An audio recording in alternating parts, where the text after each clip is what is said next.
नमस्कार, स्वागत है आपका। मैं हूं आपके साथ दिनेश अवस्थी। उत्तर प्रदेश में एक बार फिर धर्मांतरण को लेकर सियासत गर्मा उठी है। राज्य सड़क परिवहन निगम के चेयरमैन इफ्तिखारुद्दीन का विवादित वीडियो एक वायरल हुआ है, जिससे हड़कंप मच गया है। वीडियो में वरिष्ठ आईएएस अपने सरकारी बंगले में दूसरे समुदाय के लोगों को कट्टरपंथ का पाठ पढ़ा रहे हैं। उत्तर प्रदेश राज्य सड़क परिवहन निगम के चेयरमैन इफ्तिखारुद्दीन का विवादित वीडियो वायरल होने के मामले में यूपी सरकार ने जांच के आदेश दिए हैं। मामले में एसआईटी से जांच करने के आदेश दिए गए हैं। पुलिस ने भी जांच शुरू कर दी है।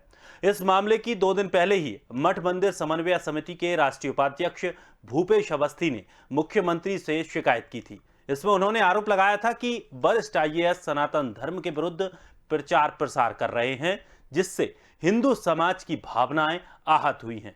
तो वहीं इस पूरे मामले में यूपी के उप मुख्यमंत्री केशव प्रसाद मौर्य ने भी जांच के आदेश दिए हैं। आपको बता दें कि किस तरह से एक आईएएस अफसर अपने सरकारी बंगले में बैठकर जिस तरह से जो भड़काऊ बातें, एक धर्म के प्रति इतनी घृणा पैदा करवाना और दूसरे धर्म को बहुत बढ़िया बताना, ये कहीं ना कहीं सवाल खड़े हो रहे हैं। और लगातार उत्तर प्रदेश में ऐसे मामले भी सामने आए हैं जहां धर्म परिवर्तन को लेकर के तमाम सवाल खड़े किए गए हैं। और इससे पहले तमाम मामले भी सामने आए हैं। और सबसे बड़ी बात यह है कि इफ्तिखारुद्दीन जैसे आईएएस आखिर इस मुहिम में क्यों जुटे हैं। इससे पहले जो मौलाना करीम आए, उनका नाम भी इसमें शामिल हुआ। उसमें भी ये कहा जा रहा था कि ये लगातार धर्म परिवर्तन का काम कर रहे हैं। तो भाई, ये धर्म का धंधा आखिर हमारे देश में क्यों बन रहा है, जबकि यहां सभी को अपने धर्म के प्रति पूरी स्वतंत्रता है, लेकिन उसके बावजूद भी इस तरह का आखिर धर्म का धंधा क्यों बनाया जा रहा है। इसी विषय को लेकर आज हम चर्चा करने वाले हैं। मेहमान हमारे साथ जुड़ रहे हैं, मेहमानों से भी आपका परिचय कराता हूं मैं। लेकिन उससे पहले आपको पूरा मामला दिखाते हैं कि दरअसल जो वीडियो वायरल हुआ, उस वीडियो में क्या कुछ ऐसी चीजें थीं जिनको लेकर के ये तमाम मामला और ये पूरे आरोप प्रत्यारोप का दौर शुरू हुआ।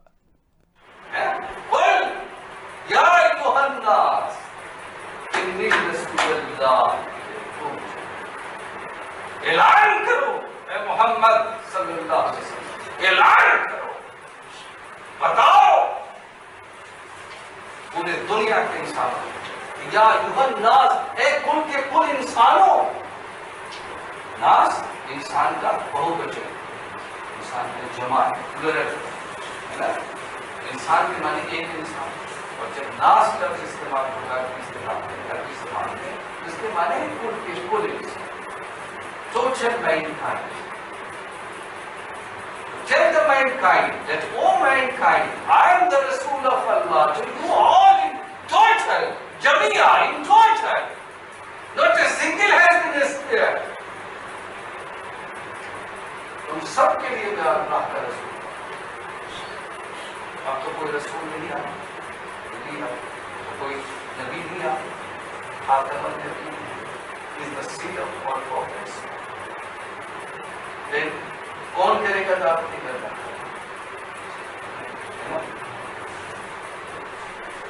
जो इस उम्मत, जो अल्लाह और आखिरत पर ईमान रखता है और मोहम्मद रसूलुल्लाह सल्लल्लाहु अलैहि वसल्लम की तरीके पर चलता है, इस काम को करे, उनके मिशन को आगे बढ़ाए। उन्होंने जज़ीरे नुमा अरब के खत्ते पर अल्लाह का किंगडम कायम कर दिया। अल्लाह का किंगडम, अल्लाह की बादशाह है ना, अल्लाह के हाथ में कायम कर दिया। कहाँ कायम? पूरी जमीन पे नहीं, पूरी जमीन पे नहीं कायम, अरब में। लेकिन अभी अल्लाह के दूर का इमाम होना है, अल्लाह के दूर का इमाम होना है। तो आज इसी विषय को लेकर के हम चर्चा करने वाले हैं कि आखिर इस तरह की स्थिति क्यों बन रही है कि जबरन धर्म परिवर्तन करवाया जा रहा है। और इतने बड़े पद पर बैठे कोई व्यक्ति अगर इस तरह की ये कामों में संलिप्तता उसकी पाई जाती है तो सवाल जरूर खड़े होते हैं। चलिए, मेहमानों से परिचय कराता हूं मैं आपका। विक्रम सिंह विश्व हिंदू परिषद से, शौकत अली नेता समाजवादी पार्टी से, केसी जैन साहब नेता बीजेपी से, हाजी मोहम्मद सलीम मुस्लिम धर्मगुरु। सबसे पहले मैं केसी जैन साहब आपसे सवाल पूछना चाहता हूं कि आखिर उत्तर प्रदेश में ये क्या हो रहा है।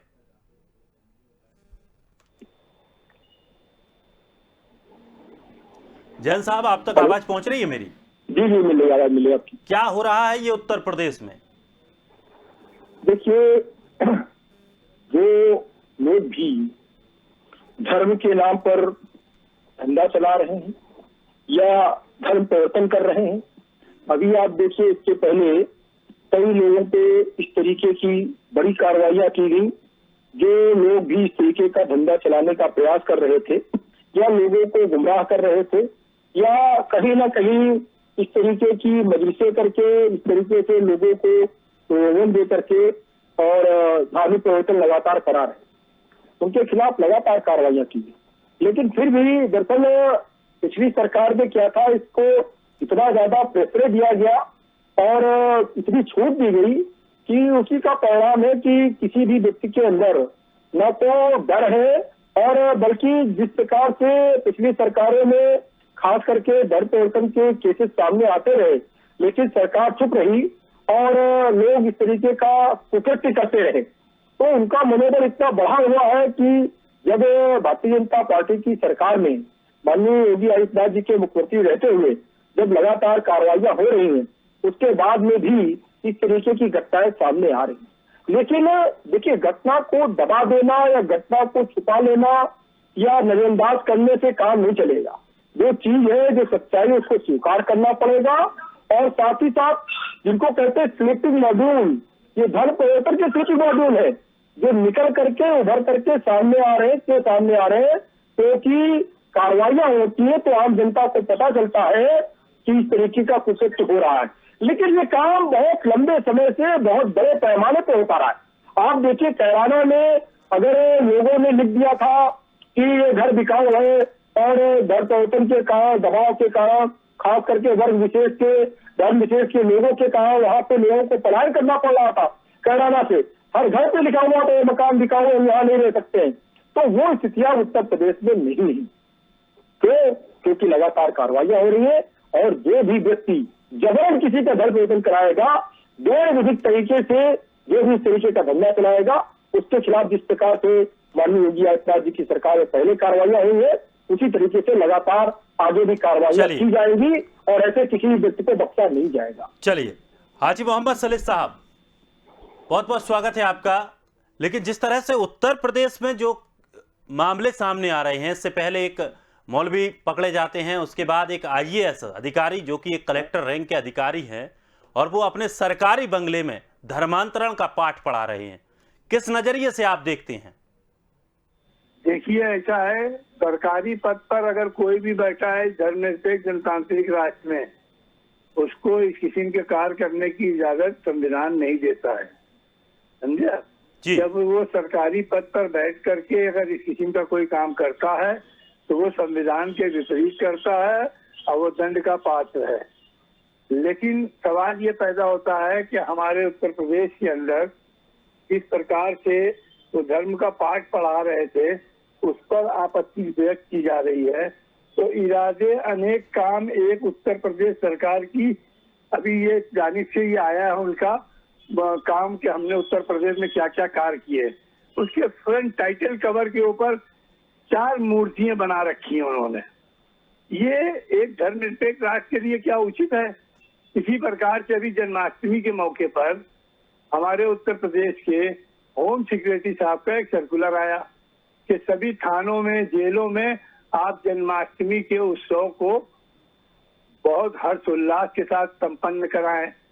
तो ये अगर कोई अधिकारी कर रहा है या सरकार कर रही है, ये सब संविधान के विपरीत है। इस किस्म के काम की इजाजत लेकिन मौलाना साहब, हाजी साहब, ये तो बहुत पहले से चला आ रहा है। पूर्व की सरकार थी, सपा की सरकार थी, तब भी जन्माष्टमी मनाई जा रही सरकार हो, मैं सपा की सरकार हो, कांग्रेस की सरकार हो, सपा की सरकार की बात नहीं कर रहा हूँ। भारत एक धर्मनिरपेक्ष जनतांत्रिक राष्ट्र है कि नहीं है?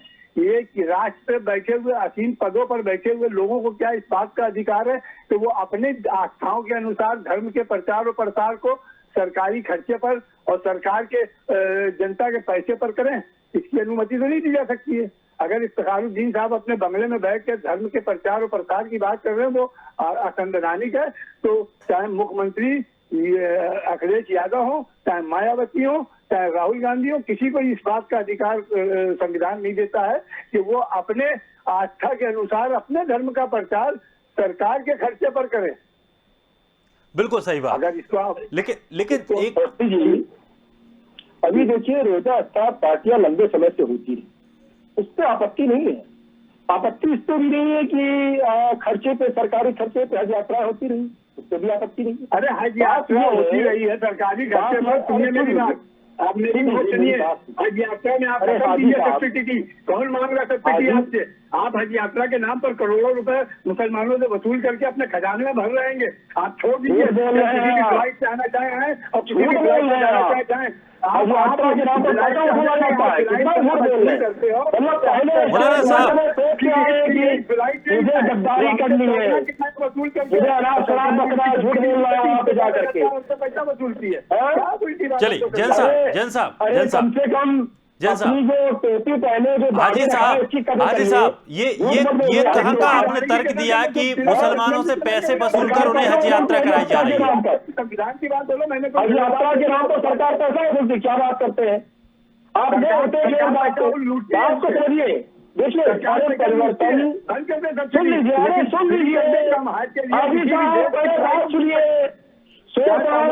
पहले बात सुनिए। मुझे मालूम था कि आपके स्टेटमेंट ऐसे ही आने वाले हैं, आपके स्टेटमेंट ऐसे ही आने वाले हैं, मुझे मालूम था। लेकिन बात सुन लीजिए, कहने का मतलब ये है, मैं अगर फिर आप बात कर रहा हूँ तो आप मुझे इनको चुप करेंगे, अपने आईने से जवाब भी नहीं सुनना चाहते। अपना चश्मा उतार के निश्चितता के साथ बैठिए। मैंने जिस प्रकार से एक कमिश्नर, पूर्व कमिश्नर के इस कृत्य की निंदा की है, आप भी तो करिए सरकार की निंदा, सरकार के पदों पर बैठे हुए लोगों की निंदा है। इसमें क्या कि मुसलमान करे तो पाप है, हम करे तो पुण्य है। ये फार्मूला गलत है। अरे हराम की लगी हुई है आपको हराम की लगी हुई है, जो सही बात है। सच्चाई जो है वो ये है, हराम की लगी हुई है, इसलिए आप दोहरे तस्वीर से आम देखते हैं। मैं तो कह रहा हूँ हज यात्रा में सरकार कराती है, कोई दिक्कत नहीं, लेकिन जो घर परिवर्तन है, सुन लीजिए, जो जबरन घर परिवर्तन है, सरकारी आयात पे है, प्राइवेट आयात पे है, घर में हो, बाहर हो, हर जगह कानूनी अपराध है, कानूनी अपराध है, कानूनी अपराध है, हर जगह पे अपराध है। धर्म परिवर्तन की शिक्षा देना, धर्म परिवर्तन की शिक्षा देना, ये कानूनी अपराध हर जगह पर है। एक मूर्ति को अभी तक खर्च करते हैं सरकारी पैसे का, मदरसे में भी सरकारी अनुदान चाहिए, मदरसों को सरकारी अनुदान चाहिए, और शिक्षा कौन सी देंगे आप? धार्मिक शिक्षा देंगे आप, तालीम कौन सी देंगे आप? मजहबी तालीम देंगे, और पैसा किसको चाहिए? पैसा चाहिए सरकारी।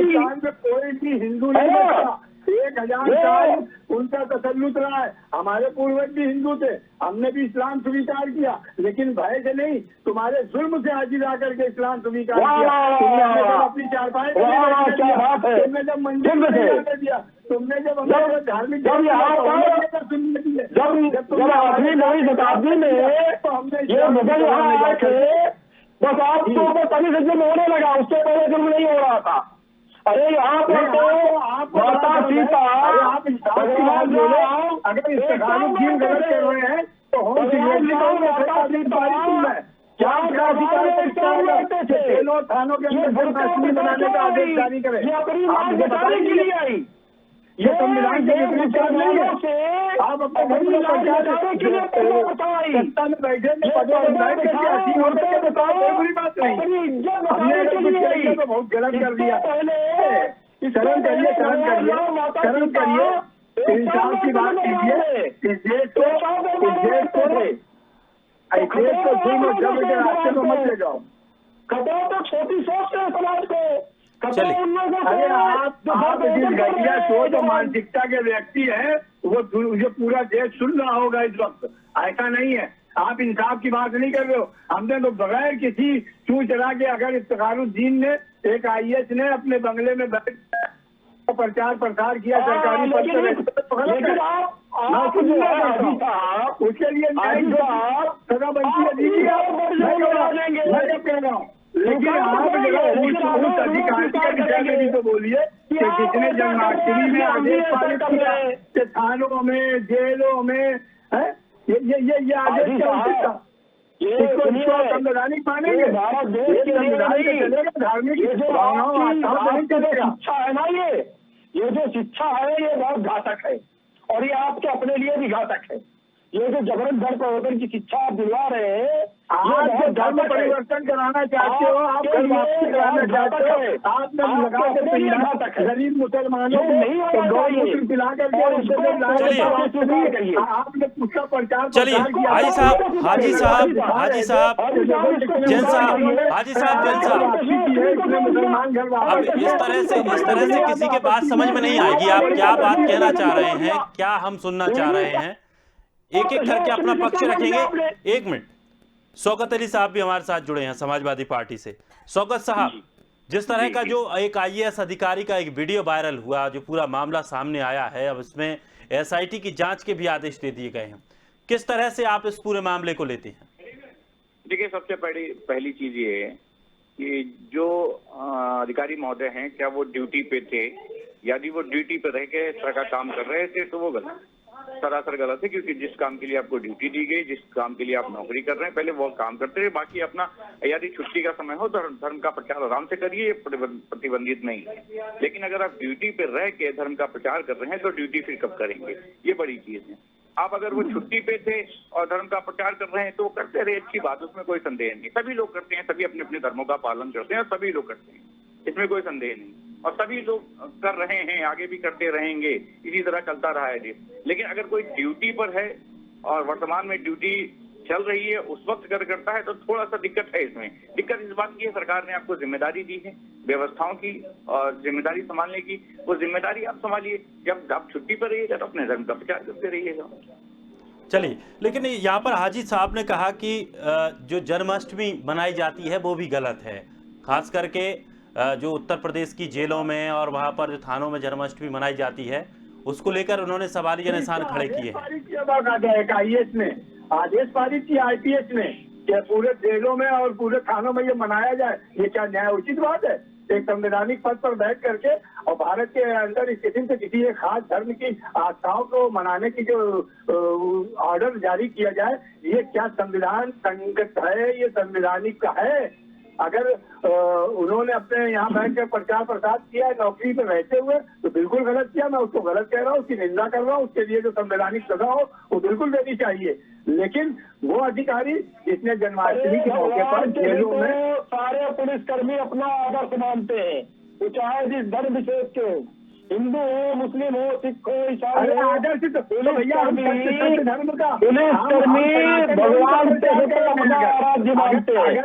अगर अपना राज्य मानते हुए अगर तो क्या गलत है? दीन सनातन धर्म का प्रचार कर रहे हैं तो धार्मिक कार्यक्रम का आयोजन करना, सबको इस बात की छूट दीजिए चीजें। अरे आप ईद मनाइए, आप अगर पुलिसकर्मी है, बाकी पुलिसकर्मियों को ईद वाले दिन के सेवा खिलाते नहीं खिलाते? क्या सरकार की तरफ से आदेश आता है कि गाँव में नमाज पढ़ना, थानों में नमाज, ईद के दिन नमाज, थाने में ईद के दिन किसी में कोई आदेश जारी किया जाता है? ईद के दिन या ईद के दिन अगर आप थाने में जाकर सेवा खिलाते हैं, ड्यूटी और खिलाइए सेवाई, अच्छी बात है। लेकिन भारत सरकार की शिक्षा जारी किया जाए, सरकारी काम में ऊपर जो है सरकारी ऊपर जो है मूर्तियां बना के रखी जाए, मानसिकता का है। लोग बेईमानी की बात करने में कुछ नहीं जाता है। अपनी आस्था को दूसरों पर थोपना चाहते हो और चूंकि आप लोग को गिराना चाहते हो, उसके अग्नि में सत्य मानने का कोई रास्ता आता तो आप बड़ी चीटी तक जाती है। अगर सच्चाई का मार्ग दिखाता है, निराकार ईश्वर की तरफ अगर कोई बुलाता है तो आपको चलिए जैन साहब, हाजी जी, हाजी साहब, हाजी जी, एक बात बताइए आपकी, आपने कहा चलिए ठीक है कि ये एक धर्म दूसरे धर्म पर हम मानसिकता ये ठोकना चाह रहे हैं, मानसिकता थोपना चाह रहे हैं, लेकिन क्या ऐसे कुछ उदाहरण आप बता सकते हैं जहां ये पाया गया हो कि कोई हिंदू धर्मगुरु हिंदुओं दूसरे धर्म के लोगों को कन्वर्ट कर रहे हो? आप बताइए मुझे कि वो कन्वर्ट कर रहे हो या धर्मांतरण करवा रहे हो। सरकार द्वारा जारी ये उत्तर प्रदेश सरकार का नीति लगा हुआ मेरे पास फोल्डर है, इसमें इरादे एक काम अनेक दिया और ऊपर भगवानों की मूर्ति दी हुई है 4-4। ये कहाँ से उचित है भाई? चलिए अगर अपने चलिए वो छोड़िए,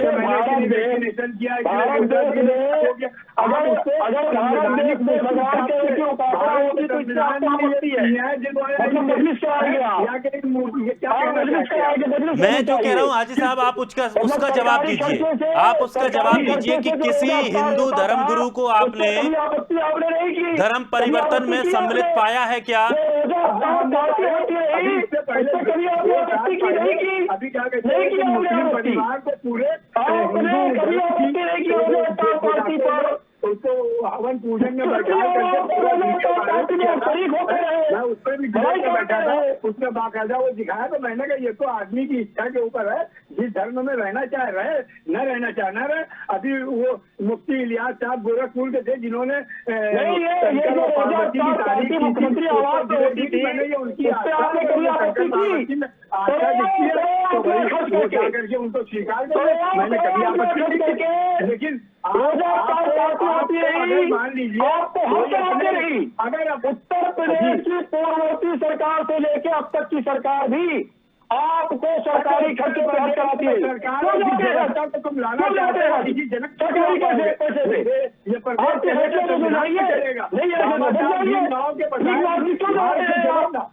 हमारे बताओ मार्ग पे नहीं सरकारी पैसे में क्यों करने जाते हैं? भरा कर दीजिए आप अगर तुम समान कानून और समान विचार की बात करते हैं करने के लिए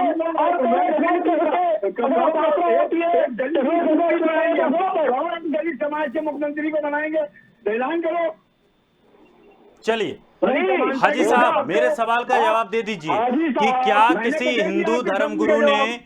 हिंदू धर्मगुरु ने किसी दूसरे धर्म के लोगों को धर्म परिवर्तन करवाते हुए कभी सुना है, पकड़ा है, देखा है? तो बाकायदा मैं चैनल पर बैठा, चैनल पर बैठ के मैंने देखा और वो धर्म मुसलमानों के पूरे गरीब परिवार को धर्मांतरण कराया जा रहा था, हवन पूजन हो रही थी, चैनल ने सबने दिखाया था। अभी गोरखपुर के एक मुफ्ती इलियास साहब शंकर और पार्वती की तारीफ करके हिंदू धर्म में गए, उसको हिंदू धर्माचार्य ने ही उसको हिंदू धर्म स्वीकार कराया। तो मैंने तो कभी ये नहीं कहा कि ऐसा क्यों हो रहा है। अरे जिसको अच्छा लगे इस्लाम कबूल करे, जिसको ना अच्छा लगे। अभी आपने कहा हम लोग पहले हिंदू थे, बाद में हम लोग हमारे बिल्कुल हमारी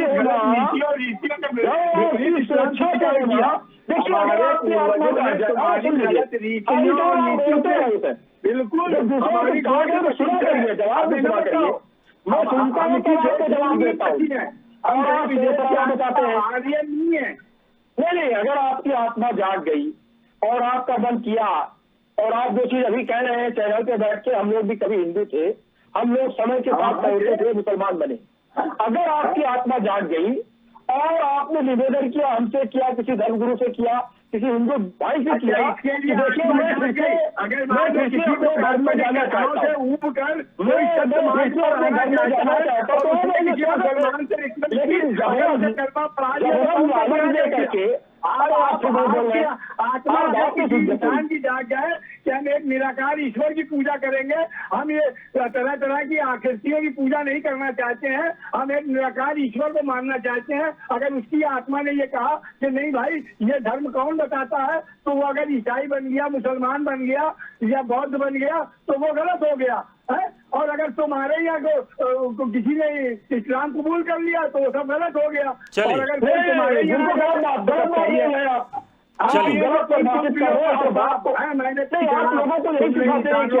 चलिए मौलाना साहब, हाजी साहब, धर्म परिवर्तन आपने कहा ठीक है, लेकिन जिस तरह से जो धर्म परिवर्तन जबरन लड़कियों को टारगेट करके किया जाता है और फिर उनकी लाशें कहीं बैग में, कहीं बस्ते में, कहीं नालियों में पड़ी मिलती हैं, इसीलिए सवाल खड़े होते हैं, इसीलिए सवाल खड़े होते हैं। स्वेच्छा के लिए हमारा धर्मनिरपेक्ष देश है, हम किसी भी धर्म में जा सकते हैं, लेकिन जिस तरह से धर्म परिवर्तन करा के और उसके बाद में जो स्थितियां पैदा होती हैं उनको लेकर सवाल खड़े होते हैं। और सबसे बड़ा सवाल तो यही खड़ा होता है कि जब आपको किसी एक जिम्मेदार पद पर सुशोभित किया गया है, उसके बावजूद अगर आप इस तरह की कार्रवाइयां करते हैं तो सवाल उठना लाजमी है। फिलहाल इस खास कार्यक्रम में इतना ही। ताजा तरीन खबरों के लिए आप बने रहिए स्वदेश के साथ।